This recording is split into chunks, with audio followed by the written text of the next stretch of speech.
Then did God's faithful band of persecuted ones come forth from their hiding places to fill the forsaken pulpits. Then did they stand up in the midst of the dying and the dead, to proclaim eternal life to men who were expecting death before the morrow. They preached in season and out of season. Weekday or Sunday was the same to them. The hour might be canonical or uncanonical. It mattered not. They did not stand upon nice points of ecclesiastical regularity or irregularity.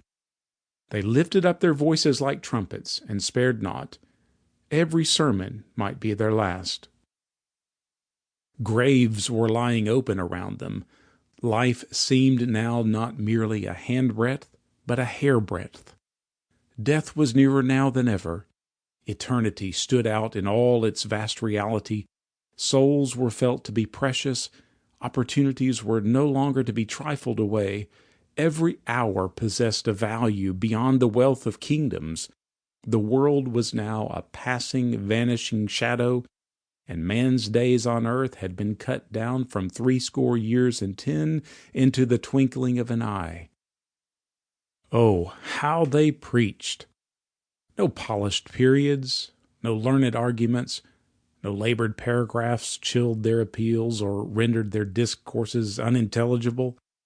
No fear of man, no love of popular applause, no ever-scrupulous dread of strong expressions, no fear of excitement or enthusiasm, prevented them from pouring out the whole fervor of their hearts that yearned with tenderness unutterable over dying souls. Old Time, said Vincent, seemed to stand at the head of the pulpit with his great scythe, saying with a hoarse voice, "Work while it is called today. At night I will mow thee down." Grim Death seemed to stand at the side of the pulpit with its sharp arrows, saying, "Do thou shoot God's arrows, and I will shoot mine."